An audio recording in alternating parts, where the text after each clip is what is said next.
Muchas gracias. Bueno, muy buenas tardes a cada uno de ustedes. Estoy muy contento, muy agradecido y muy honrado de estar en esta primera sesión, inaugurando estas sesiones sobre actualización en procesos constitucionales y en temas de derechos humanos.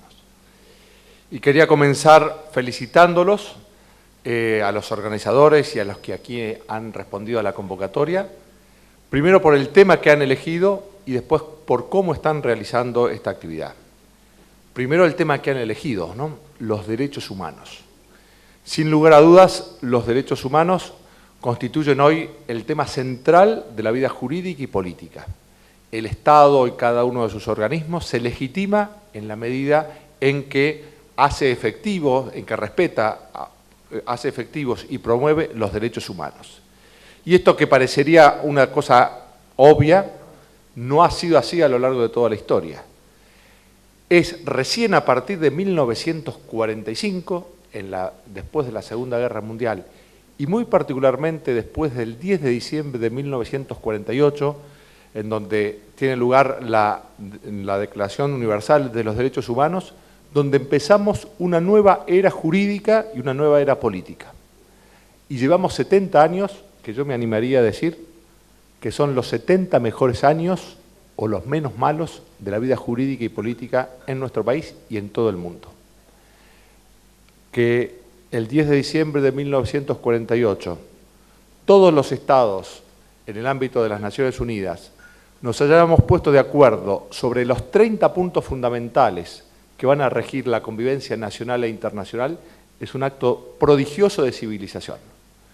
No nos podemos dejar de sorprender de esa realidad en donde los estados reunidos en las Naciones Unidas han dicho, a partir de estos 30 artículos que están en la Declaración Universal, 22 referidos a derechos individuales, 8 referidos a derechos sociales, vamos a estructurar toda nuestra convivencia nacional e internacional. Les voy a decir algo que tal vez sea poco conocido por ustedes. ¿Quiénes fueron los que alentaron y lograron que esto fuese así, esta Declaración Universal de Derechos Humanos? ¿Fueron las potencias vencedoras de la Segunda Guerra Mundial? ¿Fue Estados Unidos, Inglaterra, China, Francia los que llevaron adelante esta iniciativa? No. Esta iniciativa surgió de los países latinoamericanos. Los países vencedores de la guerra, las 5 grandes potencias, querían constituir las Naciones Unidas, pero fundamentalmente para preservar la paz. Quienes dijeron que era un elemento esencial para preservar la paz y para lograr un grado de convivencia alto tanto a nivel nacional como internacional, fueron los países latinoamericanos, reunidos en Chapultepec en 1945, los que propusieron a las Naciones Unidas, en la Carta de San Francisco, hacer un documento donde esto estuviese sentado. Y fueron los países latinoamericanos los que llevaron como base para la Declaración Universal lo que fueron la Declaración de los Derechos y Deberes del Hombre, que 6 meses antes de la Declaración Universal los países latinoamericanos habían tenido. Y de los 48 votos a favor de que esto fuese así en la primera reunión de las Naciones Unidas, 23 fueron aportados por los países latinoamericanos. Por lo tanto, este prodigio de civilización jurídica que es la Declaración Universal de los Derechos Humanos debe en buena parte su existencia al aporte que han hecho los países latinoamericanos. Bien, este derecho internacional de los derechos humanos que surge ese 10 de diciembre de 1948 tiene todo un proceso que es muy interesante porque primero pasamos de declaraciones, que son simplemente eso, declaraciones. Nos ponemos de acuerdo en cuáles son una serie de principios. Pero desde las declaraciones pasamos a las convenciones. Y cuando pasamos a las convenciones, ahí ya el Estado se compromete ante los otros Estados y ante sus ciudadanos a respetar y hacer efectivos esos derechos. Esas convenciones, sobre todo a nivel regional, tanto en la Convención Interamericana de Derechos Humanos como la Convención Europea, no solamente generan compromisos, sino que crean tribunales, en el caso de la Corte Interamericana de Derechos Humanos o la Corte Europea de Derechos Humanos, que van a juzgar si efectivamente esos compromisos asumidos en los convenios fueron o no implicados. Y esto hace que se vaya desarrollando progresivamente este ámbito de los derechos, del derecho internacional de los derechos humanos como complemento de la protección que las órdenes constitucionales dan a los derechos humanos. Y estamos en eso, en el mejor momento histórico de la protección de los derechos humanos. Indudablemente con muchísimos desafíos para adelante, pero habiendo conseguido de la mano de los derechos humanos cosas fundamentales.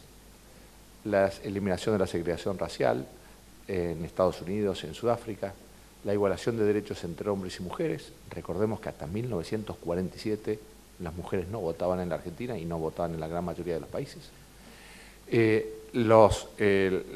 La realidad de los derechos sociales, que tenemos una agenda enorme hacia adelante, pero indudablemente los avances que se han ido dando en la vigencia de los derechos sociales vienen de la mano de esto. Y no nos podemos olvidar de que el retorno a la democracia en la Argentina se hace precisamente un 10 de diciembre de 1983, el día de la Declaración Universal de Derechos Humanos. Y el primer acto que hace la democracia en la Argentina, ese 10 de diciembre, es dejar sin efecto la ley de autoamnistía del gobierno militar. Pero el segundo es aprobar la Convención Americana de los Derechos Humanos. Y eso está lleno de simbología. Nosotros volvemos a la democracia de la mano de los derechos humanos, de la mano de la protección internacional como refuerzo de la protección nacional de los derechos humanos. Así que haber elegido este tema como tema del seminario es algo que lo felicito. Y después también por cómo lo han organizado. Que en una actividad, un seminario de actualización sobre procesos constitucionales, sobre derechos humanos, esté implicado el Superior Tribunal, a través también de su centro de capacitación, esté implicado el Honorable Cámara de Representantes de la provincia, el Poder Ejecutivo, el Colegio de Abogados, el Consejo de la Magistratura, muestra, diríamos, una madurez institucional muy importante. Y me parece que si hubo acierto en la elección del tema, en el modo de elegirlo, también quiero felicitar a todos los que respondiendo a esta convocatoria muestran su interés y su compromiso con el tema de los derechos humanos. Bien, hecha toda esta presentación, que voy a anunciar cómo va a ser la estructura de mi conferencia, que va a tener dos partes distintas. Una va a ser precisamente hablar un poco de la perspectiva histórica de la Corte Suprema de Justicia de la Nación, desde 1863 a esta parte, porque digamos, era el tema inicial que he propuesto para la conferencia. Pero hubo hace 2 semanas atrás un fallo muy importante de la Corte Argentina, el caso Ministerio de Relaciones Exteriores y Culto, sobre cómo se armoniza el orden constitucional y el orden de los derechos humanos, y por lo tanto la segunda parte de mi exposición va a estar destinada precisamente a analizar en profundidad este tema de máxima actualidad. Así que vamos a hacer un recorrido histórico y después nos vamos a centrar en la última de las decisiones más importantes de trascendencia que adoptó la Corte Suprema el 14 de febrero de este año. Bien, estamos, diríamos, hablando de la perspectiva histórica o de la Corte Suprema Argentina, el último de los poderes que se constituye, y me gustaría señalar, diríamos, porque esto va a ser la estructura de esta primera parte de la conferencia, cuáles son los 4 puntos que yo voy a tratar en esta primera parte. Primero, ¿tiene sentido o qué sentido tiene el estudio de la historia de la Corte Suprema en la Argentina? ¿Por qué hay que estudiarla? ¿Cuál es el valor que nos puede aportar? Lo segundo es ver a lo largo de este siglo y medio de vida del tribunal, un poco más, cuáles han sido sus diferentes etapas y qué caracteriza a cada una de ellas. Una vez que tengamos en cuenta esta visión, decimos de cada una de estas etapas, ¿qué es lo interesante para estudiar? Estudiarla en sí misma y en comparación con las otras etapas. Y finalmente, hacer como un balance si la Corte Suprema Argentina ha estado o no a la altura de los desafíos institucionales y constitucionales que tiene nuestro país. Vamos al primero de los puntos. ¿Tiene sentido la perspectiva histórica y estudiar la historia? Tiene muchísimo sentido. Miren, yo hice mi tesis doctoral bajo la dirección del doctor Sagüés sobre la función política de la Corte. Si la pregunta que me hacía allí era si la Corte Suprema, además de Tribunal de Justicia, era o no un poder de Estado, tenía o no una función política que hacía. Bien, y lo estudié desde el punto de vista sistemático, es decir, tiene o no una función política. Pero después, años después, armamos un grupo de estudio y estudiamos ese mismo problema desde una perspectiva histórica, viendo eso en la realidad y evolución de la Corte Suprema. ¿Cuál de los dos enfoques me resultó más real, más profundo, más acertado para entender ese rol? Y le diría que más lo histórico que lo sistemático. Lo sistemático siempre hay que estudiarlo, siempre los conceptos es interesante estudiarlos, pero la penetración que en la realidad nos da la historia es muchísimo mayor. Acuérdense de lo que decía Cicerón, ¿no? ¿Qué es la historia? Testigo de los tiempos, luz de la verdad, fuente de memoria y maestra de la vida. Yo, sobre todo este tema de ser maestra de la vida, de formarnos profundamente, lo estudiamos cuando no solamente estudiamos conceptos, sino cuando estudiamos la perspectiva histórica, la evolución de las instituciones, cómo han llegado. Aquello de que el derecho es más experiencia que lógica. Y si es más experiencia que lógica, que normas abstractas son los problemas concretos que hay que resolver, la historia nos aporta muchísimas luces a esto. ¿Qué es preferible? ¿Una buena foto del presente o una buena película? La película es mucho más real, porque nos pone el dinamismo que es íncito de todas las instituciones. Por lo tanto, si queremos estudiar la Corte, si queremos estudiar cualquier institución jurídica, no solamente tenemos que sacar la foto, lo que en un momento dicen las normas o lo que en un momento es la organización, sino que tenemos que estudiar esto en perspectiva, en proceso dinámico. Y para eso nos ayuda muchísimo la historia. La formación de los buenos juristas, de los buenos políticos, de los buenos jueces, de los buenos abogados, requiere necesariamente de un conocimiento de cómo hemos llegado hasta el presente, de cómo en el pasado fueron resueltos los desafíos que se fueron presentando. Y junto a eso, diríamos, y para terminar esta primera parte, la historia es una fuente enorme de realismo y de optimismo. Cuando uno compara siempre el presente respecto de las cosas que han pasado, que descubre que han estado en el pasado, se vuelve muy optimista, porque las condiciones actuales de la vida democrática, de la vida de desarrollo, son menos malas, si uno lo quiere decir, que lo que pasó en el pasado. Lo que fuera la Argentina, lo que fueron la guerra civil, los que fueron los golpes de Estado, lo que fue la desaparición de personas, lo que fue la violación de la libertad de expresión, etc. Cuando uno ve las cosas que fue en el pasado, no es que se consuela fácilmente y dice todo está bien, pero descubre una fuente de realismo y de optimismo. Hay que seguir trabajando. Esta demanda de la vigencia de los derechos humanos es un desafío permanente, inacabable, pero que nos hace bien ver cómo hemos ido mejorando y hemos ido obteniendo una protección o mejora de eso, entre otros temas. Bien, y por otra parte, yo diría, derecho argentino. ¿Cuál es la obra jurídica más importante de toda la historia argentina? ¿Cuál es el gran aporte del derecho argentino para los argentinos y para el mundo? Si a mí me preguntan eso, yo digo la principal y la mejor obra jurídica de todo el derecho argentino es la colección de fallos de la Corte. Los 337 fallos que integran la Corte es el mejor aporte del derecho. Lógicamente hay fallos gloriosos y otros vergonzantes. Hay páginas gloriosas y que uno se llena de orgullo y otras que mejor las arrancaría. Pero desde ese realismo ve el derecho, diríamos, operando en la realidad, no en la fantasía, no desencarnado de los problemas sociales que ahí están. Y por lo tanto el estudio de la Corte Suprema y de cada uno de sus fallos es una fuente de conocimientos universal. Fíjense lo que a este propósito decía Alberdi. ¿A qué ocuparse del pasado? a fin de que si ha sido malo no se repita en el porvenir. Dejad ocultos los escollos en que han sucumbido los trabajos anteriores y en ellos sucumbirán también los trabajos venideros.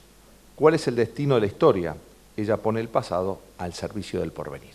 Bien, por lo tanto, esta primera pregunta que uno se puede hacer, ¿tiene sentido el estudio de la Corte? Tiene pleno sentido. La perspectiva histórica en la formación de los jueces, de los políticos, de los abogados es fundamental. Se aprende muchísimo derecho estudiando, leyendo, analizando los fallos de la Corte Suprema de Justicia. Bien, vamos a la segunda de las preguntas, ¿no? ¿Qué etapas hubo en la historia de la Corte Suprema Argentina? Y en eso vamos a poner una metáfora que es de Ronald Dworkin, uno de los filósofos del derecho tal vez más importante de fines del siglo XX y principios del siglo XXI, que él decía, ¿a qué se parece la tarea de un tribunal como la Corte Suprema? Se parece al desafío que significa escribir una novela en cadena. ¿Cómo se escribe una novela en cadena? Viene un autor, escribe un primer capítulo, el segundo tiene que leer más o menos la trama del primero e inventarse el segundo capítulo, después viene otro y tiene que, siguiendo lo que dicen en el primero y el segundo, inventar un tercero y así sucesivamente. Bueno, esta es la historia de la Corte Suprema Argentina y de todo tribunal de la Corte. Hay unas continuidades de serie de principios, de valores que hay que tomar del pasado, pero cada una de las integraciones de la Corte Suprema ante cada uno de los problemas tiene que ir escribiendo su propio capítulo, con cierta coherencia de lo pasado, con un hilo conductor, que es el derecho y la tradición y los derechos humanos y la dignidad de la persona humana como valor fundamental, pero eso respondiendo a las características de cada una de las etapas. Bueno, en la Corte Suprema Argentina podemos distinguir 12 etapas entre 1863 que se constituye y nuestros días. Pero dentro de esas 12 etapas podemos distinguir dos momentos fundamentales. Uno primero que corresponde a estas primeras etapas de 1863 a 1947, en donde lo que está caracterizado es que la Corte tiene una renovación natural. La Corte Suprema entre 1863 y 1947 se renueva ¿por qué? Porque fallecen sus integrantes, porque renuncian sus integrantes, etc. No cada vez que hay un cambio de signo político en el país, eso se va acompañado de una renovación casi integral del tribunal. Entre 1863 y 1947, aún con 2 golpes de Estado, tuvimos continuidad institucional. ¿Dónde se quiebra esto? En el juicio político de 1947. Es a partir de ese momento en donde cada vez que hay un cambio de color en la etapa, en los otros poderes, empieza a haber un cambio de integración en la Corte Suprema. La cuarta etapa, que es después lo vamos a ver como dando algunos detalles de cada una de estas etapas, la Corte del primer gobierno peronista, la Corte de la Revolución Libertadora, la Corte de Frondizi, la Corte de la Revolución Argentina, particularmente con Onganía, la segunda Corte peronista del 73 al 76, la novena etapa, que es del 76 al 83, la Corte del Proceso de Reorganización Nacional, la Corte de Alfonsín del 83 al 90, la Corte ampliada por el gobierno de Menem del 90 al 2004 y la etapa, la 12ª, que empieza en el 2004 y sigue hasta el 2017 con la llegada de Kirchner. Fíjense, las primeras etapas de la Corte se conocen ¿por qué? Por el nombre del presidente de la Corte. Es la Corte de Bermejo, es la Corte de Repetto. ¿Por qué se conoce las segundas integraciones de la Corte? Por el presidente, pero no de la Corte, sino del Poder Ejecutivo. Esto muestra, diríamos, una quiebra, o un quiebre que ojalá lo logremos superar y volvamos a una renovación natural del tribunal, simplemente por fallecimiento, renuncias y no ampliaciones, juicios políticos o cosas que traumatizan la vida del tribunal. Bien, entonces me gustaría repasar con ustedes muy brevemente ¿Qué es lo que caracterizó a cada una de estas 12 etapas? La primera etapa, estamos en 1863 a 1903. El Mitre, como presidente, completa la Organización Constitucional Argentina, que ya tenía su poder ejecutivo, su poder legislativo, pero no tenía la Corte Suprema. En 1863 arranca esto. Y esta primera etapa, en la etapa fundacional de la Corte, va a estar dirigida por 4 líneas fundamentales. La Corte, en ese momento institucional, tiene que instaurar en el país una idea que no existía, la idea de la supremacía constitucional. No teníamos ninguna cultura jurídica de supremacía constitucional, de que hubiese una ley que estuviese por sobre todas las demás y a la luz de la cual podríamos los jueces controlar la legitimidad de eso. Era un invento norteamericano, pero nunca había estado en la Argentina. Entonces, la supremacía de la Constitución es uno de los primeros puntos que tiene que ver o consolidar la jurisprudencia de la Corte. Un segundo momento, la supremacía del gobierno federal sobre las provincias. Hasta ese momento las provincias, las 14 provincias, todavía no existía la provincia de Misiones, no se había incorporado, faltaría un siglo más, estaban acostumbradas a funcionar a su modo, a dictar sus propias leyes, muchas veces contraviniendo las leyes federales o la Constitución. Y empieza todo el tema de asegurar el predominio del derecho federal sobre el derecho provincial, como dice el artículo 31. Y después tenía que consolidar su propio poder. No estábamos acostumbrados a que existiese una Corte con el control de constitucionalidad y con una capacidad de dejar sin efecto decisiones de otros poderes.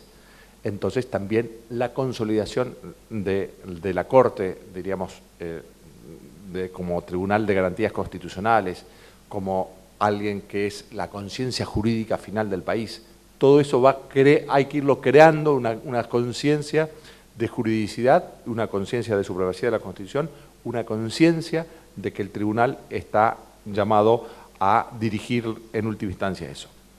Y junto a eso, la idea de la moderación en la lucha política. Una lucha política que era muy salvaje, que se definía en los campos de batalla, que se definía, diríamos, a vida o muerte. La Corte Suprema va estableciendo, diríamos, determinados límites, por ejemplo, en el caso Alem, que después de haber perdido la revolución, Alem, que era diputado, lo quieren detener, dice, no, hay inmunidades. A un diputado no se lo puede detener aunque sea golpista. Bien, aunque después no se lo puede detener sin más. Bueno, esta moderación de las costumbres políticas es toda la tarea fundacional que va haciendo la Corte durante su primer momento. Después viene la segunda etapa, que arranca en 1903 y llega hasta 1930, lo que se denomina la Corte del Juez Bermejo, en donde primero la Corte o el Poder Judicial completa su estructura, porque hasta ese momento existían simplemente jueces de primera instancia y directamente ante la Corte. Se van creando todas las cámaras federales a partir de 1905 y la Corte, diríamos, va quedando como una instancia final para las cuestiones más relevantes y más importantes. La Corte, que hasta ese momento no tenía su propio edificio, en 1916 empieza a inaugurar su nueva sede, donde es el Palacio de Justicia. Pero desde el punto de vista del contenido de sus sentencias, es la Corte que podemos denominar la Corte del Derecho de Propiedad y la Corte del Individualismo Liberal. Fíjense la doctrina de los casos Bourdieu, de los casos Ercolano y sobre todo del caso Hileret, es donde la Corte defiende fundamentalmente la garantía que le preocupa es la defensa del derecho de propiedad. Y así en el caso Hileret de 1903, que es el que caracteriza todo este periodo, va a decir que el Estado no puede regular la economía. La fijación de cupos en la producción de azúcar es inconstitucional, porque viola el derecho de propiedad y porque este Estado que se va a regular la vida económica se va a necesariamente transformar en un Estado comunista, en la palabra de Bermejo. Y Bermejo es un juez que está en todo este periodo, hasta 1929, y le da, diríamos, toda esta impronta. Una cosa muy interesante para analizar. En 1916, fruto de las reformas establecidas por la ley Sáenz Peña, hay un cambio político muy importante. Llega el radicalismo por primera vez de la mano de Irigoyen al gobierno. ¿Eso cambió la integración de la Corte? ¿Cambió la jurisprudencia de la Corte por eso? No. Fíjense, un cambio político tan grande como la llegada del radicalismo de unos sectores postergados, sin embargo, la estabilidad y continuidad del tribunal es la misma.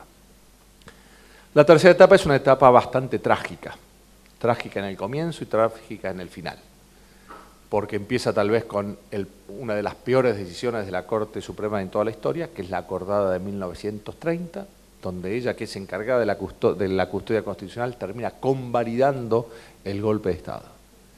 Y va a terminar, diríamos, trágicamente en el juicio político de 1947 con las consecuencias que vamos a tener. Es la Corte de Repeto. Y acá hay un viraje importantísimo. Fíjense, la misma Constitución en esta segunda etapa va a ser interpretada de modo totalmente distinto de lo que fue interpretada en la segunda etapa. Es la que se denomina la Corte del Intervencionismo Conservador, porque a raíz de la crisis del 30, diríamos, surge el Estado regulador, surge la Junta Nacional de Carnes, de Granos, del Banco Central, el Estado que se empieza a regular todas las variables y empieza a cuestionarse si el Estado tiene o no facultades para esto. Y así como Nieleret había negado todas facultades de intervencionismo estatal en la vida, la regulación socioeconómica, esta Corte, en cambio, empieza a decir que no, que el Estado es un Estado activo y que el poder de policía comprende el poder de policía de emergencia, el poder de policía de prosperidad, y así, por ejemplo, en el caso de 1934, en donde se decía si Abico de la Pesa, si la Corte podía o no, si el gobierno podía o no regular los mutuos hipotecarios y modificar las condiciones que habían sido pactadas a la emergencia que existía, la Corte legitima esa medida yendo completamente o en dirección muy opuesta a la que había estado en el tercer periodo. Bien, se produce el juicio político de 1947, fruto, yo diría, de la torpeza de los dos actores. ¿Por qué? Porque a partir de 1945 la Corte asume un rol hostil al gobierno de Farrell, y de la figura que estaba detrás del gobierno de Farrell era Perón. La oposición, diríamos, quiere utilizar a la Corte políticamente, y entonces las marchas después de septiembre del 45 dicen el poder de la Corte, como que la Corte asumiera el poder para una salida democrática. La Corte se presta a ese juego, y cuando finalmente termina y declara la inconstitucionalidad de varias de las normas que Perón había puesto, entre otras cosas dice que la Secretaría de Trabajo y Previsión, que tenía reparticiones en todas las provincias y que era la estructura política de la cual se había basado Perón, decía que era inconstitucional porque el poder de policía de trabajo era local, y declara la inconstitucionalidad de eso, declara la inconstitucionalidad de la Cámara del Trabajo, se enfrenta fuertemente. Entonces, cuando finalmente el 24 de febrero del 46 gana la elección Perón, aparece una Corte enfrentada al gobierno. Y una de las primeras medidas que hace Perón es solicitar el juicio político de 4 de los integrantes, 1 renuncia, 3 son removidos, y eso lesiona por torpeza mutua, por, por desbordes de las dos partes, esa continuidad institucional. Y viene la cuarta etapa, que es una etapa, diríamos, la Corte justicialista, la Corte de Casares, donde hay enormemente progresos en todo lo que es el desarrollo de los derechos económicos y sociales, pero un cierto retroceso en lo que es la custodia de los derechos fundamentales y sobre todo el control de los excesos del gobierno. Cuando uno analiza el acuerdo del 47 al 55 se encuentra que aunque no hay ningún acto del gobierno justicialista que fuese declarado inconstitucional, todos son declarados constitucionales, no obstante algunos actos de dudosa constitucionalidad, como en el caso Balbín, que fue detenido mientras era diputado, el caso Bember, el caso San Miguel, bueno, distintos casos en donde la Corte aparece en una actitud más bien permisiva. Y también cuidando poco las formas, porque, entre otras cosas, esta Corte, sus integrantes, algunos de sus integrantes van a ser convencionales constituyentes por el Partido Justicialista en el 49. Bien, es muy interesante en el país, y para este sesgo positivo, ver cómo son distintas las 4 cortes peronistas que se van dando, ¿no? la del 47 al 55, la primera corte, 73, 76, segunda corte, la del 90 al 2004, tercera corte justicialista, y del 2004 al 2012, las distintas, ¿no? Cada una de las cortes justicialistas va siendo cada vez más independiente del gobierno, incluso en el último periodo tuvimos como momentos de enfrentamiento. Lo que muestra, diríamos, esa progresiva juridización e institucionalización que tiene el país. Bien, la quinta etapa es la de la Revolución Argentina, donde indudablemente estamos en una corte de facto, pero sin embargo hay un intento por parte de la Corte de proteger la legalidad constitucional y los derechos humanos. Es la Corte del caso Siri, que crea pretorianamente la acción de amparo, y es la primera vez que un fallo de la Corte tiene la titularidad de los primeros planos de la prensa nacional. Diríamos, se lo veía a la Corte como una protectora de los derechos individuales, creando esta acción de amparo. Y también es la Corte del caso Mouviel, en donde se dejan sin efecto, se declara inconstitucional los edictos de policías, en donde un mismo poder creaba las normas, las aplicaba, las juzgaba y las aplicaba, ¿no? Bien, el famoso dictamen de Soler como Procurador General de la Nación. Una sexta etapa, diríamos, es durante el gobierno de Frondizi, en donde, diríamos, se dan fallos protectores de los derechos humanos, como es indudablemente el caso Cot, la acción contra los particulares, el caso Sofía, donde se empieza a controlar la constitucionalidad. Fíjense que antes había estado de sitio y ninguno de los actos que dictaba el Poder Ejecutivo eran controlables. Todas las detenciones eran cuestiones políticas no justiciables. Por eso la historia nos hace muy optimistas, porque poco a poco vamos ganando en la juridicidad. O el caso Fernández Arias, que limita a los tribunales administrativos con la revisión judicial suficiente posterior. Hay otros casos, en cambio, en donde la Corte convalida, en el caso del Plan Conintes, que entre otras medidas tenía el sometimiento de civiles a tribunales militares en caso de insurgencia.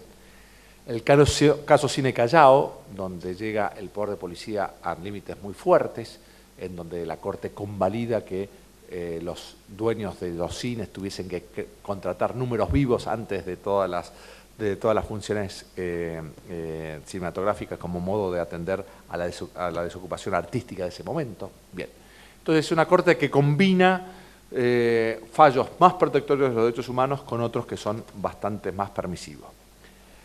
Séptima etapa es la Corte de la Revolución Argentina, donde el gobierno de la Revolución Argentina dice, ¿qué queremos tener para la Corte?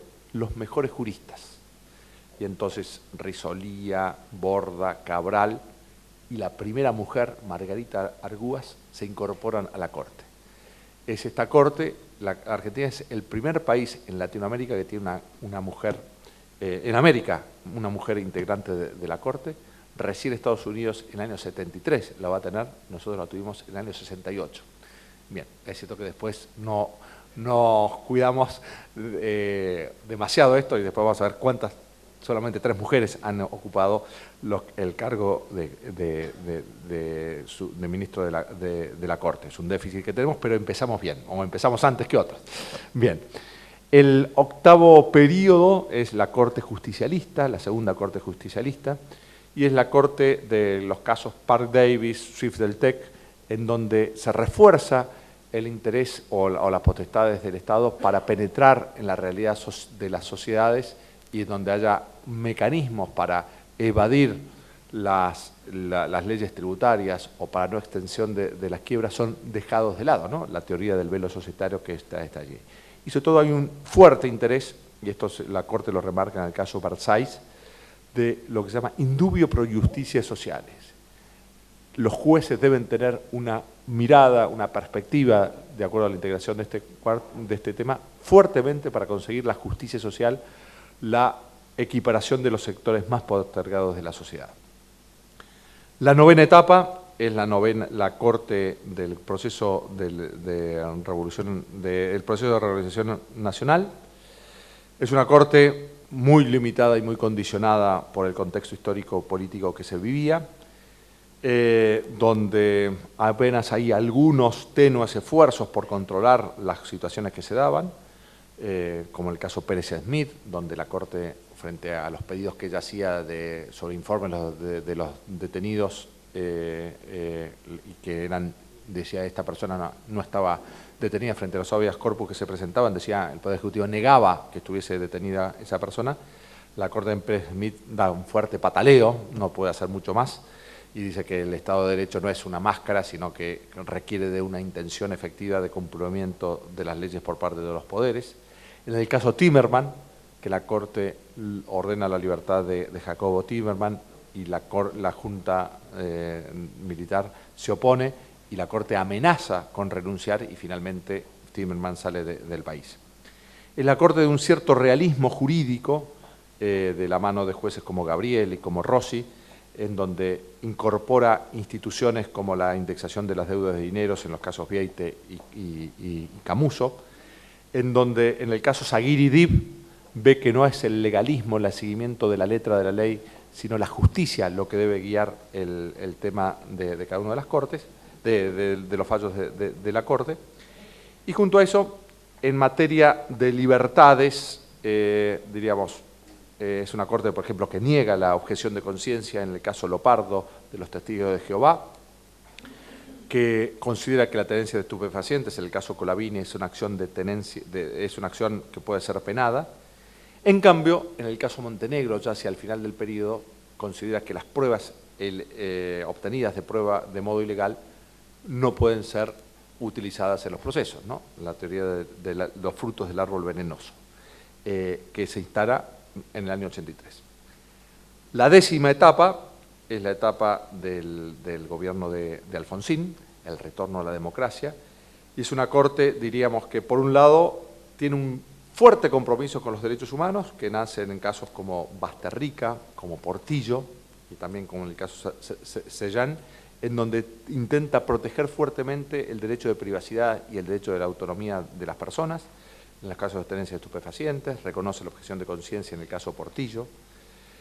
En el caso Raiford también va a profundizar en esta idea de que las pruebas obtenidas ilegalmente y las garantías del proceso penal son ineludibles y si no se respetan viene como consecuencia la nulidad.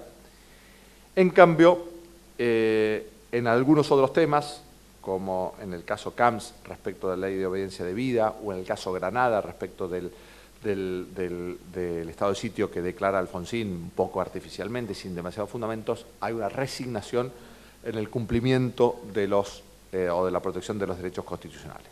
Bien, vamos a la Corte del menemismo. Bien, la Corte, diríamos, en donde tal vez sea mucho peor la imagen que la realidad. La realidad tiene, diríamos, mucho de permisivismo, la realidad, pero esa imagen todavía, cuando se hablaba de mayoría automática, de una convalidación tácita, indudablemente fue una Corte fuertemente desprestigiada. Una Corte que le convalidó muchos excesos a Menem en materia de decretos de necesidad de urgencia, desde el caso Peralta a otros casos como el caso Rodríguez, pero es la Corte, y eso lo vamos a analizar ahora en minutos, que abre la puerta al derecho internacional de derechos humanos. En el año 92, hace 25 años, cuando se dicta el caso de Mejián, hay una enorme apertura al derecho internacional de los derechos humanos y esto es fruto de la Corte del 90 al 2003.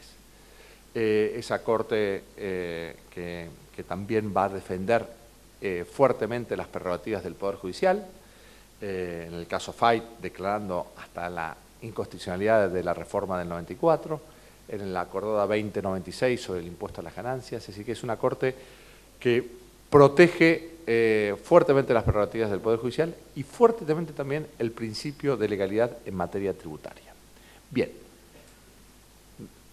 como les he dado el artículo, el trabajo que sintetiza los 3 tomos de historia de la Corte que he escrito, voy un poquito más rápido porque si alguno quisiera profundizar en cada una de estas etapas, que sepa que ahí está, porque después me quiero guardar algo de tiempo para entrar al tema del derecho internacional de los derechos humanos.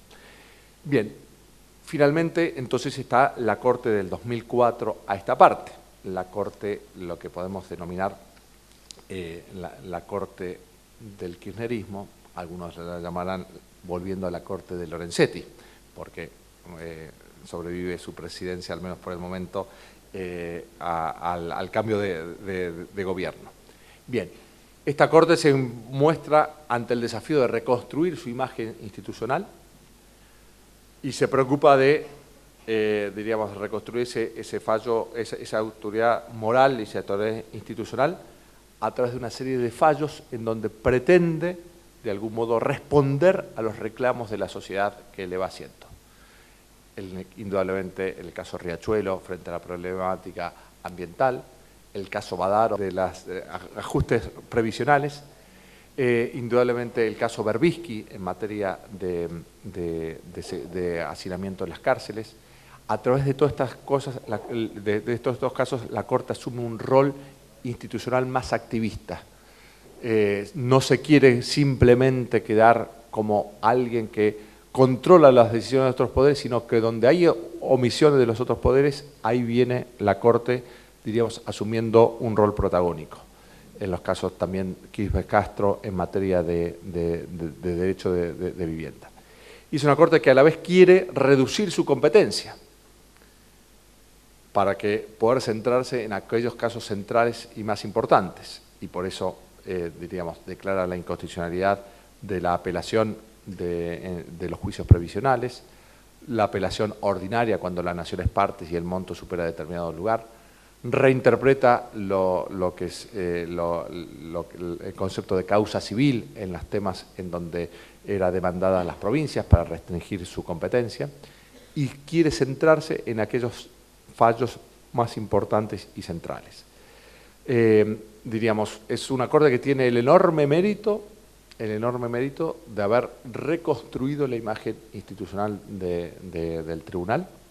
Indudablemente hoy la Corte tiene una autoridad y un prestigio social mucho más alto que cuando en el año 2004 se cerraban un juicio político y se iniciaba otro, y por lo tanto, diríamos, ha transitado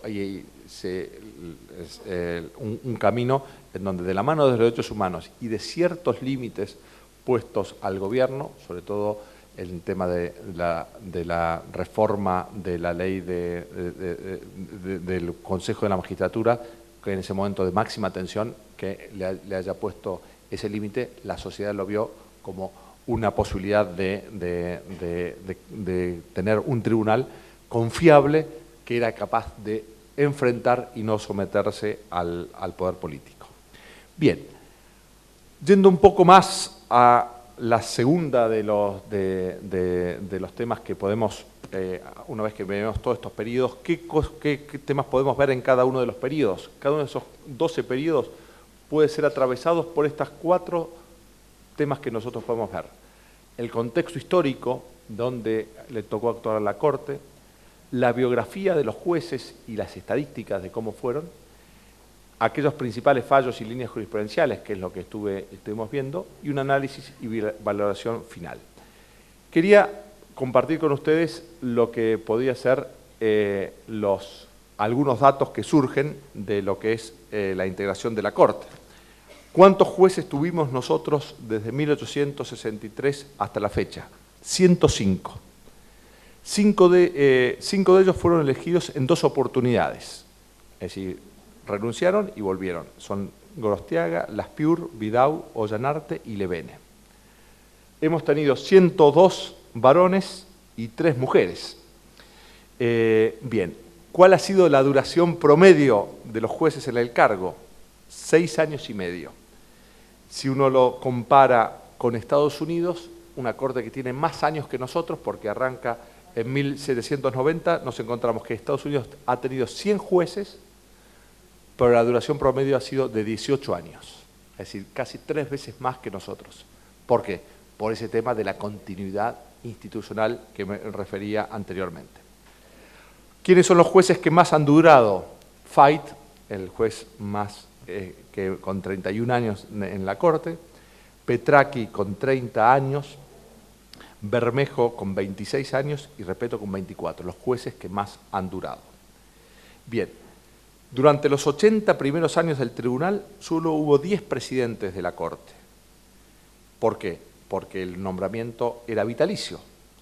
En cambio, en los últimos 42 hubo 19, es decir, de 10 presidentes en 80 años pasamos a 19 en los últimos 42. En esto, para saber tener una perspectiva comparada, en Estados Unidos solamente hubo 17 presidentes de la Corte Suprema. La idea del presidente de la Corte Suprema como alguien que, siendo un juez más en muchas cosas, sin embargo tiene una presencia institucional y sabe dar un liderazgo y una personalidad y una impronta a cada una de las etapas, es particularmente importante. Me parece que el modelo norteamericano de presidentes de la Corte más estables, más permanentes, me parece que consolida una cierta visión del tribunal. Esto se puede hacer con renovaciones periódicas en la medida en que se confirman los liderazgos, pero más que en la rotación. Esto puede ser distinto a nivel nacional que a nivel de cada una de las provincias. Bien, veamos un tema interesante, ¿dónde han nacido los jueces? ¿De dónde viene la impronta? Bueno, entonces les formulo aquí un desafío, porque hasta ahora no ha habido ningún juez nacido en Misiones. Entonces, así como tenemos que tener jueces mujeres, que sea mujer y misionera. Bueno, entonces, indudablemente hay un predominio de la capital federal con 46% de los jueces. Después, la provincia de Buenos Aires, 12% de los jueces, Córdoba, 10% de los jueces, y después ya Santa Fe, 5%, Entre Ríos, 5%. Hay un juez, Varela, que nace de sus padres en el exilio en Montevideo. En La Rioja, 3% de los jueces. Bueno, entonces, después hemos estudiado dónde ha estudiado la gente, en qué universidades. 60% en la Universidad de Buenos Aires, que tiene la Universidad de Córdoba con el 22%, la Universidad Litoral con el 2%, bueno, todos son los porcentajes que han dado, pero el grueso, indudablemente, es el peso que tiene la Universidad de Buenos Aires y la Ciudad de Buenos Aires como parte de origen de los jueces. Después, antecedentes de los jueces. ¿De dónde vienen estos 105 jueces de la Corte? Políticos puros, 21%. Judiciales puros, 33%. Abogados de la matrícula, pocos, 8%. Y lo que predomina más son antecedentes judiciales y políticos, que suman el 38%, desde el punto de vista de las perspectivas. Y si uno quisiera ver los nombramientos de los jueces, aquí están los porcentajes de cuántos tenían más de 70 años, cuánto menores de 40, solo uno, que fue Julio Llanarte, que llegó con 38 años la primera vez al tribunal. Bien, finalmente en los jueces estudiamos la causa de cese de los jueces. Entonces, fallecimiento en el cargo, 23%. Renuncia, 43%, es la causa más importante. Juicio político, 5%, jubilación, 13%, remoción por jueces de facto, 16%. Bien, ojalá, diríamos, no lleguemos ni a juicio político, ni menos a remoción por juicio de facto. Bien, si uno tuviese que hacer, y esto es la última parte de la primera parte, o el último punto de la primera parte, un juicio de valor global de la Corte Suprema Argentina. Lo primero que voy a hacer es leer algunas opiniones que se han dado y después voy a dar mi propia opinión. Fíjese lo que decía Eduardo Oteiza. En escasos momentos el país fue gobernado de acuerdo con las pautas impuestas en la Constitución y paralelamente la justicia muy raramente logró independizarse de los otros poderes políticos. La idea de un poder judicial muy dependiente, muy condicionado por los poderes políticos.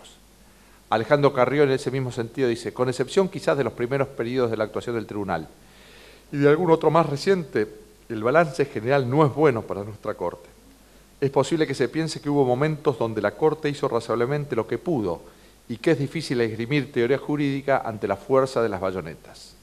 En muy pocas ocasiones en el pasado, la Corte se mostró ante los habitantes como el organismo dueño de la última palabra en la decisión de contiendas de verdadero contenido público. Pelet Lastra, otro autor, dice: 140 años en los laberintos de la historia de la Corte Suprema.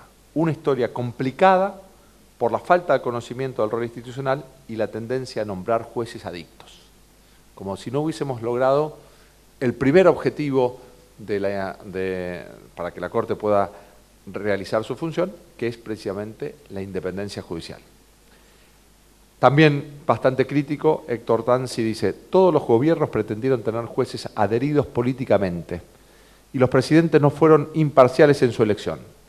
Esto explicaría por qué los jueces de la Corte, desde su comienzo, elaboraron una jurisprudencia tendiente a privilegiar los poderes presidenciales, ya limitando la posibilidad de mandar al Estado, ya controlando el poder de imposición provincial o aumentando el poder judicial nacional en perjuicio de las provincias, o facultando al Ejecutivo a una actividad legislativa cada vez más intensa, o recurriendo a la doctrina de las cuestiones políticas no justiciables para no interferir o intervenir en conflictos en donde estuviese en juego la autoridad presidencial, o permitiendo la legislación de emergencia o legitimando los gobiernos de facto. Danzi es durísimo. Lo que ha predominado es la convalidación de los intereses del Poder Ejecutivo. Gallo dice, tuvimos en nuestra Corte importantes juristas, pero carecimos de personajes políticos que, como Marshall, hubiesen marcado una tendencia a integrar las normas constitucionales con la práctica política en orden al mantenimiento del equilibrio. Esta idea de que los jueces de la Corte fueron mejores jueces que gobernantes desde el punto de vista de lo que le corresponde. Un poco más optimista es Vanossi. Dice: la Corte Argentina cuenta con una Corte Suprema en funcionamiento y que a lo largo de más de medio siglo de interrumpida actuación, más allá de las variaciones circunstanciales en su composición, ha ido de alguna manera bosquejando, corrigiendo y ampliando los roles y funciones de control que la Constitución le había asignado. Como toda obra humana, el sistema de control que ejerce la Corte tiene fallas y adolece de errores, por ende es perfectible. Pero ello, más allá de sus lógicas e imperfecciones, corresponde, mirando al pasado, destacar el papel positivo de nuestra Corte Suprema en el ejercicio de su rol moderador. Bien, de toda esta variedad de opiniones, que considero, después de haber estudiado detenidamente estos 150 años, leído buena parte de los 337 tomos de la Corte, de la historia de la colección de fallos de la Corte Suprema Argentina. Yo pienso que de estos dos roles que tiene la Corte, como Tribunal de Justicia y como Poder de Estado, la Corte ha sido un buen protagonista, un buen Tribunal de Justicia. Un buen Tribunal de Justicia, es decir, su función jurisdiccional y su función de pretoriana del derecho ha sido muy, en general, en términos generales, muy buena y positiva. Desde la concepción del derecho general, no legalista, sino imbuida de principios, guiado por la justicia, flexible a todas las distintas fuentes del derecho. Es decir, como Tribunal de Justicia califica bastante mejor que como Poder de Estado. Desde el punto de vista del Poder de Estado, ha sido, diríamos, cuando uno puede decir, ¿qué influyó más? ¿La Corte en la historia o la historia en la Corte? Y diría que el contexto, las circunstancias políticas e institucionales por las que atravesaron la Argentina condicionaron e influyeron mucho más en la Corte que lo que la Corte influyó en la historia general. Uno de los autores, que se llama Schwartz, dice que la Corte es a la vez espejo y motor de la historia. Espejo y motor. Por un lado refleja los elementos que se dan y por otro lado los moviliza como un actor. De estos dos roles yo diría que la Corte ha sido más espejo que motor. La historia argentina pasa por la historia de la Corte, por los tribunales, pero más que porque la Corte los logre modificar, porque está, diríamos, condicionada e influida por esto. Indudablemente también la historia hace que hoy tengamos una Corte Suprema con muchísimas más facultades, con muchísimas más atribuciones que lo que fue en el pasado. Fíjense, estado de sitio, cuestiones electorales eran declaradas cuestiones políticas no justiciables, imposibilitadas que los tribunales participen de eso. De ese modelo original al modelo donde hoy hay una plena justiciabilidad, donde la Corte, diríamos, no solamente controla, sino que muchas veces asume la iniciativa política en determinados temas, indudablemente tenemos un tribunal más activo. Pero si tuviésemos que decir, diríamos, la Corte solo ha cumplido parcialmente y limitadamente la función institucional que ha tenido, que tiene encomendada. Es mucho más lo que tiene por delante, la agenda pendiente, que lo que ha realizado. Y siempre tenemos que pensar que el pasado, decía Shakespeare, es simplemente prólogo del futuro. Lo mejor está por venir en la Corte.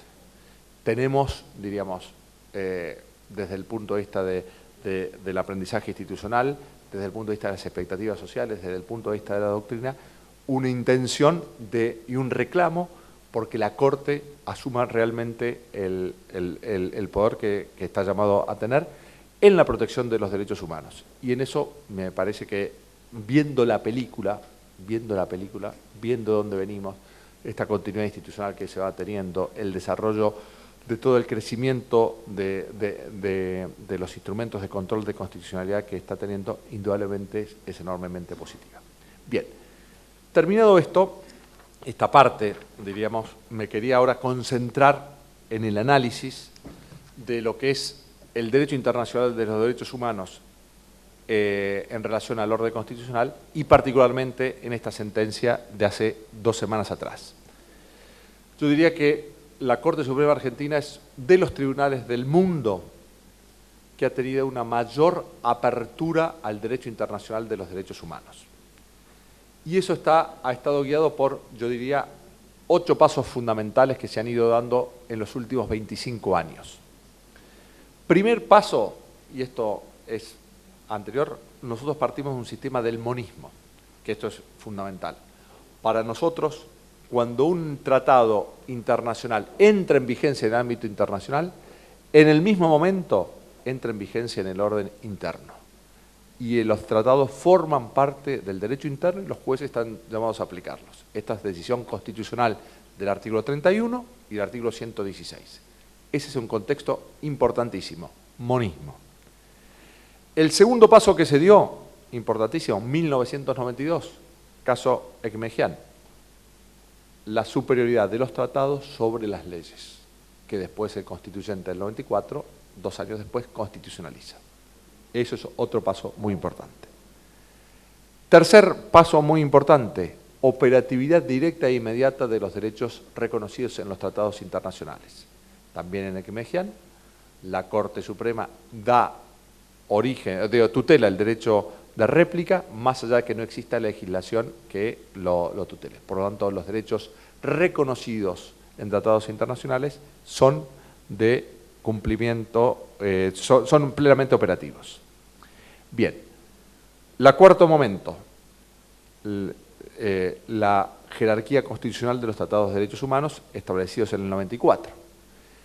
Que la decisión del constituyente es clara. Los tratados internacionales son complementarios de la protección nacional de los derechos humanos y no derogan la parte fundamental o la primera parte de la Constitución. Por lo tanto, la decisión del constituyente del 94 fue dar jerarquía constitucional a esos 11 instrumentos, permitir que el Congreso diera jerarquía constitucional a nuevos tratados, pero siempre con un carácter complementario de lo que es principal. Entre otras cosas, no podía hacer otra cosa porque él estaba imposibilitado de reformar los 35 primeros artículos. Por lo tanto, la decisión del constituyente de 1994 fue clara. Máxima o apertura al derecho internacional de los derechos humanos a los que damos jerarquía constitucional, pero siempre como un carácter complementario de la protección interna. Bien. La segunda, otra decisión del año 96, más o menos, la creación de una presunción iure de iure, sin admitir prueba en contraria, que ese bloque de constitucionalidad, ese bloque de los nuevos tratados que se incorporan a la Constitución de 1994, es plenamente compatible con la Constitución. Se establece iure de iure, sin admitir prueba en contrario, por lo tanto, que los documentos internacionales, por juicio del constituyente, son compatibles con la Constitución plenamente. Bien. Otro paso más que da la jurisprudencia de la Corte.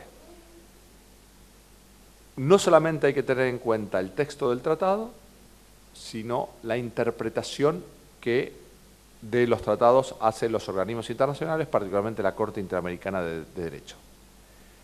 ¿Qué dice? En general la expresión que más usa es estas jurisprudencias, pauta insoslayable. Pauta insoslayable. Solamente en algún caso, que es el caso Simón, habla del carácter imperativo, y de lo imperativo uno podría llamar obligatorio. Pero si no, la Corte se recepta la jurisprudencia de la Corte Interamericana como pauta insoslayable. Por lo tanto, hay que tenerla muy en cuenta, hay que valorarla, hay que apreciarla, pero habitualmente, salvo en el caso Simón, no utiliza la palabra imperatividad ni obligatoriedad. Bien. En el año 2007, en el caso Maceo, la Corte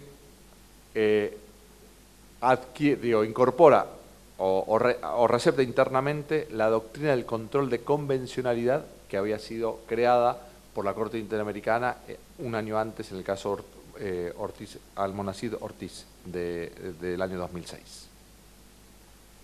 Y por lo tanto dice que los jueces están obligados a hacer, junto al control de constitucionalidad, el control de convencionalidad.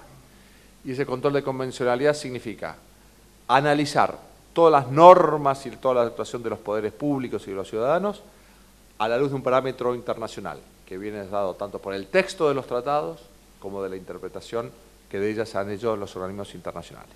Y ese control de convencionalidad corresponde a todos los jueces.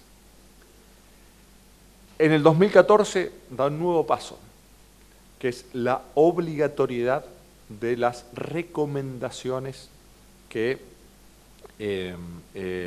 dicte la Comisión, no solamente los fallos de la Corte Interamericana, sino las recomendaciones de la Comisión son obligatorias, caso Carranza-Latrabuce. Bien, esos son 7 pasos que manifiestan esta actitud de apertura de la Corte Suprema Argentina a el derecho internacional de derechos humanos. Y ha habido 2 temas en donde la Corte ha ido zigzagueando, yendo y viniendo. El primero es si la Corte estaba obligada o no a dejar sin efecto las propias sentencias cuando lo decidido en el caso contrariaba las decisiones de la Corte Interamericana de Derechos Humanos. Entonces, la primera vez que se enfrentó al problema en el caso Cantos, dijo no. Hay que distinguir lo que es el proceso internacional de lo que es el proceso nacional. Si hay una condena contra el Estado argentino tiene que pagarle las indemnizaciones, pero yo no voy a dejar sin efecto las propias decisiones. Aquí eran Cantos había sido beneficiado con una sentencia de la Corte Interamericana que entendió que le habían impuesto a él unas costas enormes de un proceso judicial y eso lesionaba su derecho a la tutela judicial efectiva. Pero cuando llega el fallo de la Corte, después de la condena, la Corte dice, yo para cumplir esta sentencia internacional y proteger este derecho constitucional y convencional, no voy a violar derechos internos, por ejemplo, el derecho de los peritos o de las partes. Así que no estoy dispuesto a dejar sin efecto la propia decisión. Año 2000. En otro caso, Expósito, se trataba de un caso que para el derecho argentino había sido prescripto el delito. Pero hay una condena internacional que obliga a continuar investigando por el derecho al acceso a la verdad y la tutela judicial efectiva de las víctimas. Y la Corte dice, yo ya declaré prescripto esto, pero me voy a abrir a este derecho, a esta condena internacional y voy a dejar sin efecto la prescripción en el orden interno y voy a seguir el orden internacional. Una cierta apertura y obediencia a las disposiciones internacionales. Año 2017, año 2007, la misma situación se presenta en otro caso que se llama caso René Derecho. Y ahí la Corte dice, no voy a abrir el caso, esta vez no te voy a hacer caso. Sin embargo, 4 años después, 2011, la Corte deja sin efecto su propia decisión por la cual no habría y reabre el caso. Bien, y entonces dice que aunque había una condena internacional, esa condena internacional no había sido notificada fehacientemente ante la Corte y que recién fue fehacientemente notificada después de dictado el fallo. En base a esos 4 años después, deja sin efecto su propia sentencia. Bien. Y después estaba también el caso Maceo, en donde especialmente en casos de lesa humanidad, la Corte había dejado sin efecto su propia sentencia, ya no por una condena de la Corte Interamericana, sino por el seguimiento de las doctrinas que en el delito de lesa humanidad hace que sean nulos todas las medidas que lo impiden. Por lo tanto, vemos acá un zigzagueo. No voy a abrir, abro pataleando, no abro, pero después rectifico y abro. Eso era la situación que se había dado hasta ahora. Y respecto a la tensión entre tratados y Constitución, la Corte también había ido zigzagueando. Había dicho en el caso Egmedian de modo general que los tratados predominaban sobre todo el derecho interno. Eso lo dijo en el 92. En el 93, un año después, el caso Fibraca aclara: los tratados predominan sobre todo el orden interno, salvado los principios de derecho público establecidos en el 27. Establece una salvedad así, al menos ciertos principios estaban así. Y después, diríamos, se va dando una serie de pronunciamientos en donde la Corte implícitamente, sin decirlo explícitamente, flexibiliza las normas constitucionales para dar cabida a las normas convencionales. Indudablemente el caso Simón, en tema de amnistía, generaba tensión con el principio de irretroactividad de la ley penal del artículo 18, como pone de manifiesto el fallo en disidencia de Fait, y sin embargo la mayoría de la Corte entendió que en temas de delito de lesa humanidad correspondía flexibilizar la garantía de la irretroactividad de la ley penal para dar acogida a la jurisprudencia internacional. Y también en el caso Brusa, donde el artículo 115 de la Constitución dice que el fallo del jurado de enjuiciamiento es irrecurrible, texto constitucional clarísimo, irrecurrible, la Corte dijo irrecurrible en cuanto al fondo, pero recurrible para ver si se cumplieron o no las garantías. Por lo tanto, la irrecurribilidad de decisión constituyente la flexibilizó para dar. Entonces, venía sin pronunciamiento expreso acerca de quién predominaba en el caso de un conflicto insalvable entre la norma internacional y la norma interna. Y así llegamos al 14 de febrero del 2017, la Corte con una renovación parcial, 2 nuevos integrantes. Se presenta un caso en donde la Corte Interamericana vuelve a ordenar al Estado argentino dejar sin efecto una condena civil en este caso. Se trataba de un caso del año 2001 donde la Corte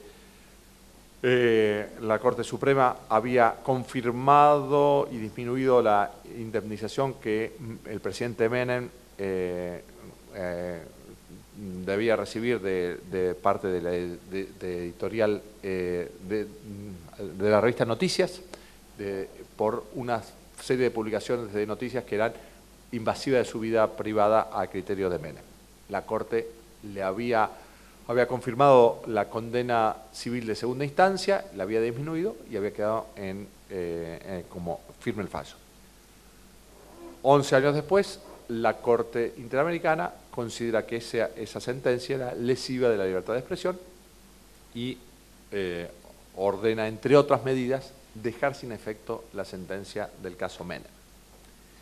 Bueno, el Ministerio del Interior se presenta ante la Corte, le dice: tenemos una condena internacional, Corte, deje sin efecto su sentencia. Y acá la Corte aprovecha este caso para sentar de modo claro su opinión acerca de 2 temas. Si un tribunal internacional puede dejar sin efecto una sentencia local y quién tiene la última palabra, la Constitución o los tratados. Bueno, Estas eran las cuestiones que se le sometían. Y yo diría que la Corte adopta 7 decisiones fundamentales en este tema. Digo, con la excusa de este caso que llega, se pronuncia y establece ya sí con claridad y contundencia cuál es su opinión sobre estos temas. Bien, lo primero que dice es que el sistema interamericano, el sistema de los derechos internacionales de derechos humanos, es diferenciado, subsidiario y no jerárquico respecto del orden interno. Se trata de una protección subsidiaria de una protección principal de derechos humanos que es de carácter local. Esa es la primera reflexión. ¿Quiénes son los principales responsables de la protección de derechos humanos? Los Estados nacionales. Subsidiariamente, de modo complementario, está el orden internacional. Pero no hay una relación jerárquica entre la Corte Interamericana y la Corte Suprema Argentina. No hay una relación jerárquica. Estamos en un sistema multifocal. Un foco es la Corte Suprema y la Constitución, y de modo complementario los tratados, y otro orden es la Corte Interamericana, únicamente con la Convención. Hay que diferenciar y no estamos en un tema jerárquico. Segundo, como consecuencia de esto, la Corte Interamericana no es una cuarta instancia judicial, sino que estamos hablando de 2 procesos totalmente distintos. El proceso interno termina y es inmodificable en la instancia de la Corte Suprema Argentina.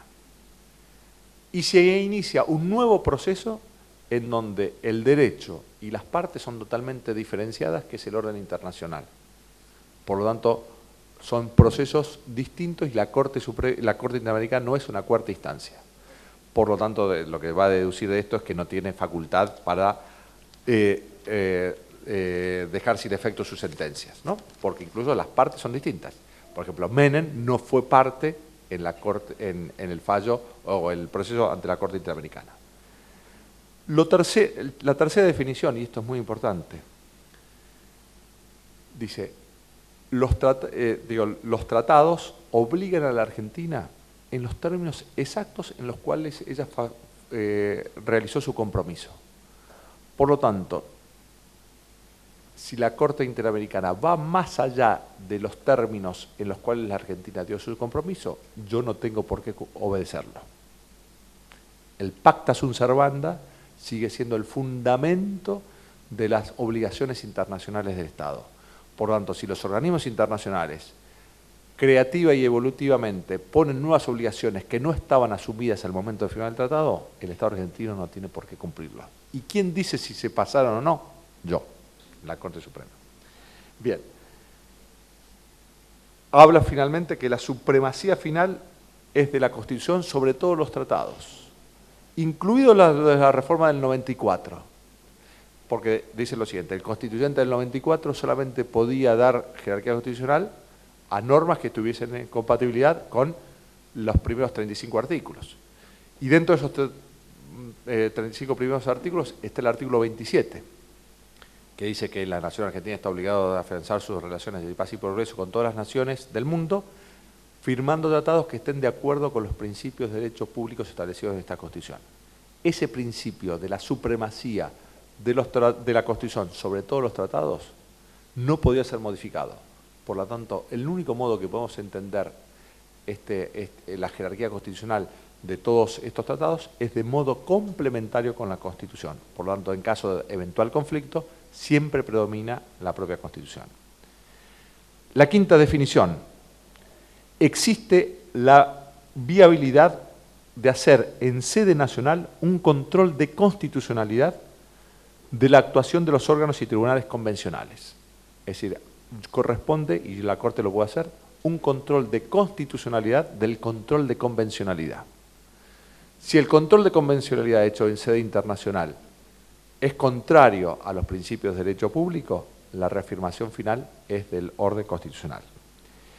Bien, esta supremacía de la Constitución tiene que ser garantizada por todos los jueces nacionales. Es decir, en caso de conflicto insalvable entre lo que dice la Constitución y lo que dice el tratado, los jueces nacionales deben asegurar la supremacía constitucional.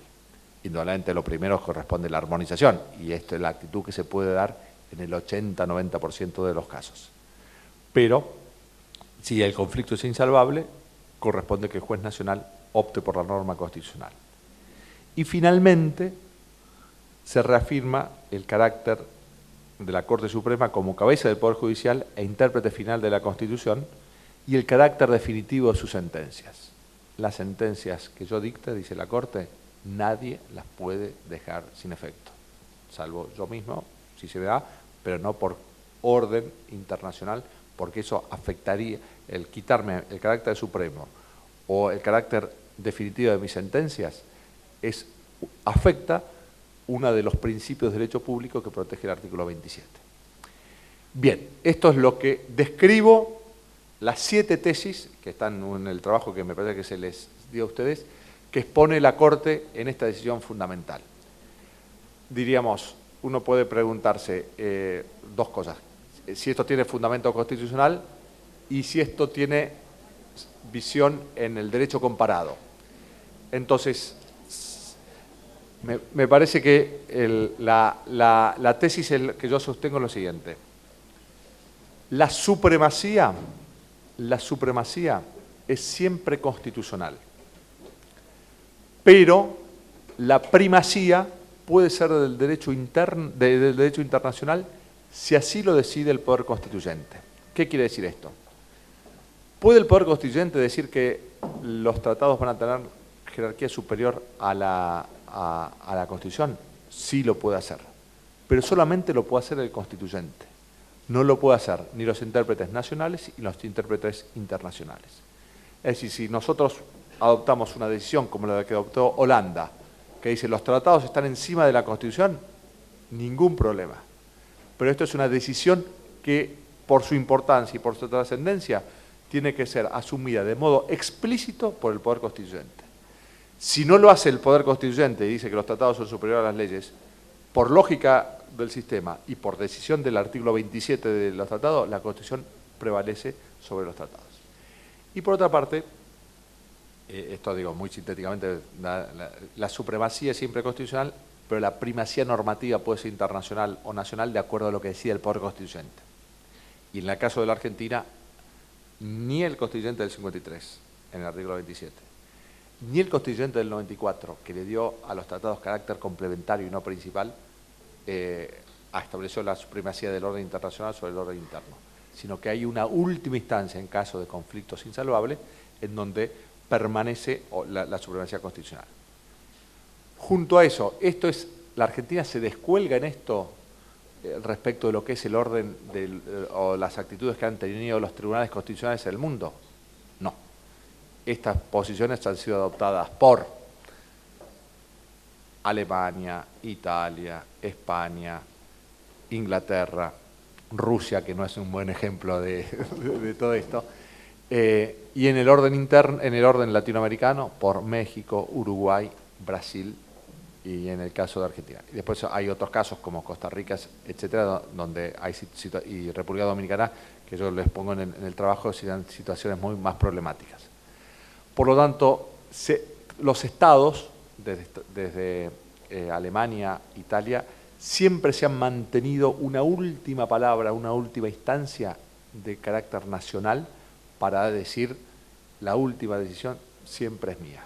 Me abro al derecho internacional de derechos humanos, intento de la mano de eso dar la mayor protección a los derechos, pero si lo decidido en el orden internacional excede los términos en que yo di mi consentimiento o lesiona mi propio derecho, la Constitución sigue siendo suprema en el orden interno para los jueces nacionales. Después estará la responsabilidad internacional que se puede hacer. No hay, diríamos, así como el artículo 31 dice con toda claridad que el derecho federal predomina sobre el derecho provincial, y esto está clarísimo, digo, no se puede alegar ninguna norma. Esa decisión no está adoptada por el constituyente en la relación entre el derecho convencional y el derecho interno. ¿Lo puede adoptar? Lo puede adoptar. Pero para adoptarla se debe una decisión explícita, clara y transparente. No puede ser adoptada por los intérpretes de modo poco claro o espurio, porque es una decisión de importancia total.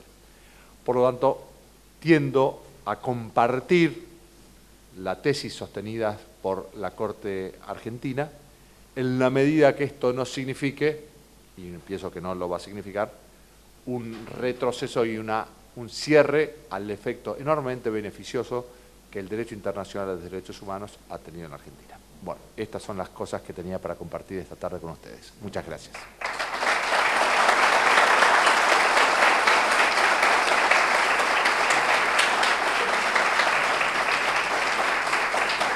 Perfecto. Sí, un dato que no dije, que el fallo de la Corte es 4-1. Entonces, hay una disidencia del doctor Maqueda, que el gran argumento lo que dice es: la Corte Suprema viene sosteniendo una doctrina en donde hay antecedentes que la Corte ha dejado sin efecto sus propias sentencias, y este acto de no acatamiento a lo decidido por la Corte Interamericana puede comprometer la responsabilidad internacional del Estado.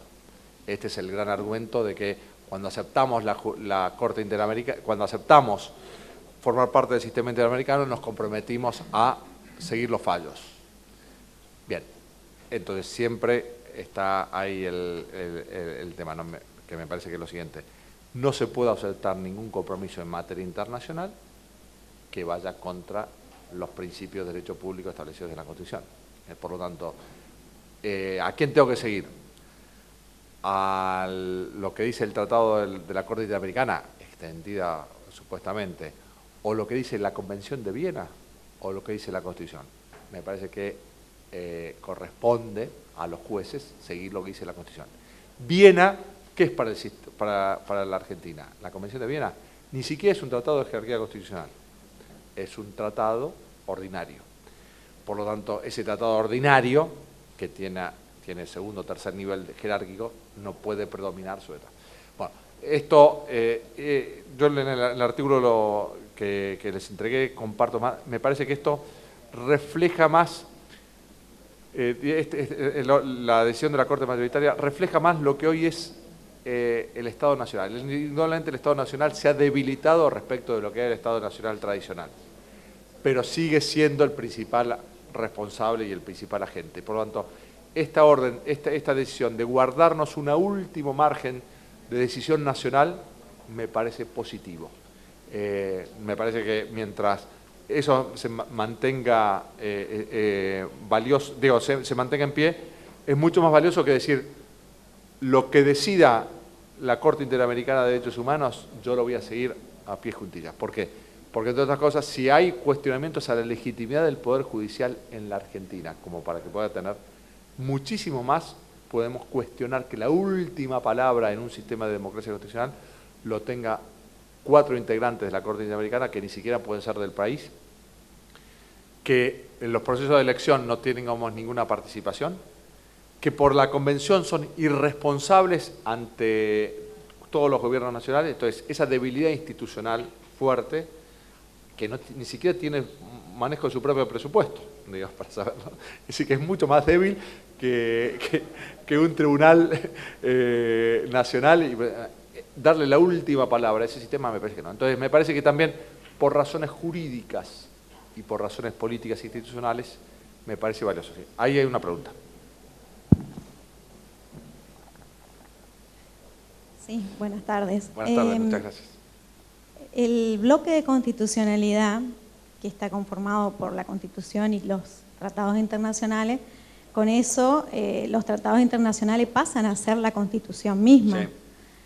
Han pasado por un tamiz en el cual ya se ha verificado si ellos contradicen o no a la Constitución.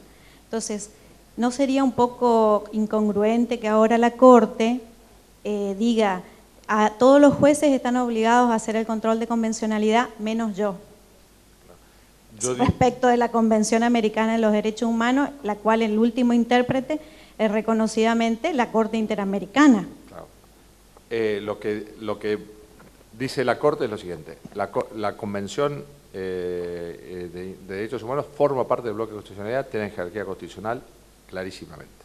Eso no está en telejuicio. Ahora, las decisiones que adopte la Corte Interamericana, la interpretación y las decisiones que adopta, pueden ser que vayan más allá de los términos del tratado. Y entonces, si van más allá de los términos del tratado, como yo tengo un conflicto entre lo que dice el tratado y lo que dice la Constitución, conflicto que en principio tengo que intentar resolver por el lado de la armonización y que en el 90% de los casos resuelvo por eso. Pero si no es posible la armonización, ¿qué tengo que hacer? ¿Un control de convencionalidad de la Constitución o un control de constitucionalidad de la Convención? ¿Se entiende? Entonces la Corte dice, corresponde hacer un control de convencionalidad, de constitucionalidad, no de la Convención, que eso ya tiene jerarquía constitucional, sino de la aplicación que la Corte haga de su fallo. ¿Se entiende? No es a nivel de tratado, que el tratado, la Corte, con la Convención de Derechos Humanos no tenemos ningún problema. Con las decisiones que adopte, sí, cuando a criterio de la Corte. Esto es un manejo, diríamos, institucional de quién tiene la última palabra. Esto lo ha hecho también, eso lo decía, la Corte alemana ha hecho exactamente lo mismo. Si hay aspectos que violan la identidad constitucional alemana, yo no los cumplo, dice el Tribunal Constitucional. Bien, estamos ahí, sí, adelante. En Venezuela no quiso cumplir justamente la incorporación de los jueces y se fue del sistema. Exactamente. Yo pienso que el argentino no está en juego la ida del sistema, me parece.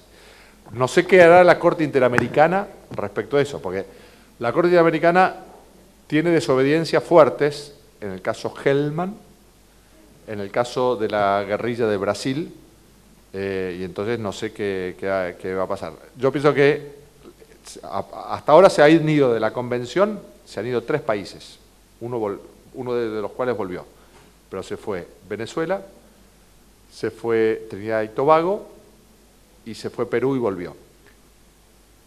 República Dominicana, que estaba metido en el sistema, cuando la Corte Interamericana se metió con el tema de la igualdad respecto a los inmigrantes, lo que dijo es, el acto por el cual se reconoció la competencia de la Corte Interamericana no fue aprobado por el Congreso, simplemente fue una decisión del Poder Ejecutivo. Por lo tanto, la Corte de la República Dominicana interna dijo, este acto es nulo y por lo tanto yo no reconozco el acto de la Convención Americana. La Corte Interamericana dice, no, vos ya me entregaste a mí el documento y entonces ese es un estado en rebeldía. Entonces, va a tener, porque en algunos casos me parece que la Corte Interamericana, esto es una reacción de los Estados nacionales ante algunas medidas y actitudes de la Corte Interamericana demasiado invasiva. Entonces, me parece que va, diríamos, en el peso y contrapeso, esto le podría servir a la Corte Interamericana para medir más sus fuerzas. Y entonces el sistema globalmente se podría equilibrar con pesos y contrapesos. Porque si no, a la Corte Interamericana no tiene ningún contrapeso, porque no tiene ni un poder legislativo ni un poder ejecutivo que lo controle. Decide lo que ella quiere decir. ¿Quién le está sirviendo ahora de contrapeso? Los tribunales nacionales. Ahora, si los tribunales nacionales, con la excusa del cumplimiento de la Constitución, diríamos, dejan de tener la apertura a lo enormemente legítimo que tiene la Corte Interamericana, ahí estaremos en problemas enormes, ¿no? Es decir, lo que ha hecho la Corte es explicitar el problema que venía moviéndose, diríamos, en zigzagueante y sin definiciones, ahora ha hecho una definición clara. Bien, que tiene muchos reparos, y hay, digo, la propia Corte internamente 4-1, los que cambiaron fuertemente fueron los de Lencetti y Hayton, que habían, entre otros, dicho. Y después, si uno ve los comentarios que aparecen en el suplemento de la ley, la doctrina está dividida a favor y en contra, ¿no? Así que, bueno. Vamos por parte. En Mejián, la Corte dijo, el derecho internacional predomina sobre el derecho interno. Claro. No aclaró mucho más. No aclaró mucho más. En Fibraca dijo, salvado los principios de derecho. Pero lo que pasa es que el caso nunca se trataba de un conflicto con la norma constitucional. No, es claro. Entonces, con la norma. Sí. Ahora, la disidencia de Fait en Simón, la disidencia de Fait considera que el seguimiento y en Maceo, la disidencia de Fait y de Argibay, consideraban que el seguimiento, en ese caso, de la doctrina de la Corte Interamericana, Sí, sí. violaba el artículo 18 de la irretroactividad de la ley penal, las disidencias. Y entonces dijeron, no se pueden hacer. Las disidencias en ese caso habían jugado a favor de la Constitución en contra de la res interpretata convencional. En cambio, la mayoría, sin pronunciarse mucho sobre la cuestión, había flexibilizado lo constitucional para acoger lo convencional. Después, en Expósito y en René Derecho, claramente se dejaron en efecto sentencias dictadas por el propio tribunal frente a decisiones de la Convención Interamericana. Y acá dijeron, no, digo, Constitución sobre la Convención, y la Corte Interamericana no tiene facultades para dejar sin efecto propias decisiones. Esto es lo que hasta ahora ha dicho, ¿no? Sí. Así que bueno, Gracias. muy bien.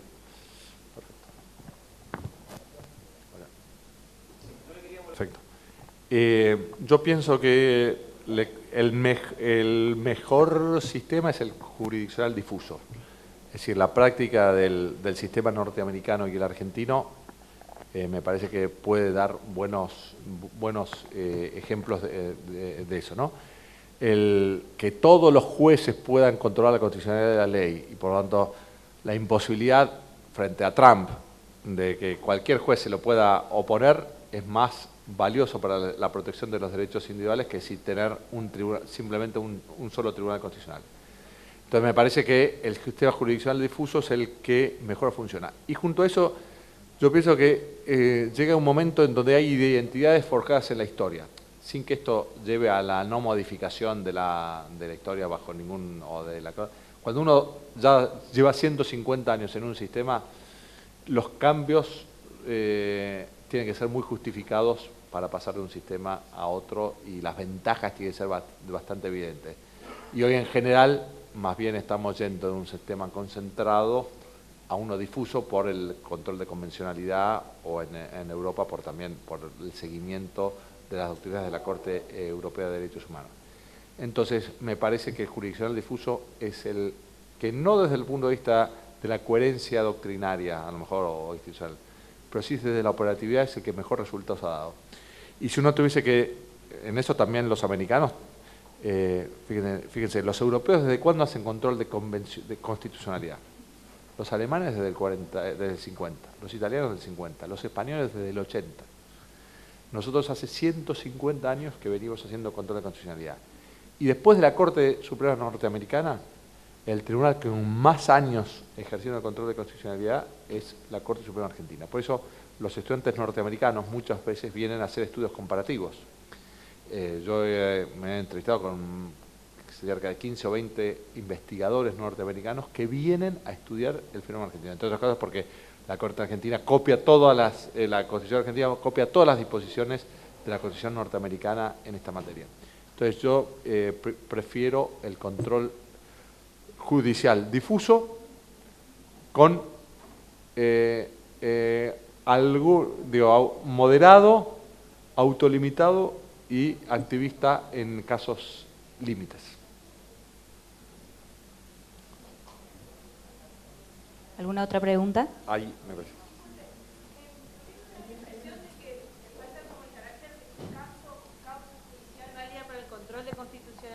En este caso, porque es una respuesta a un informe del Ministerio, o sea, que hace la Corte. Es como que le falta. Petición. Claro, o sea, es como. Podría ser. Pero es como que las partes, no sé, se configura de una manera diferente, me parece, el caso o causa a los fines del poder controlar la constitucionalidad dentro.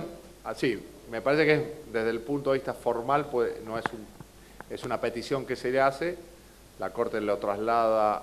Es como una especie de recurso de revisión que se le plantea.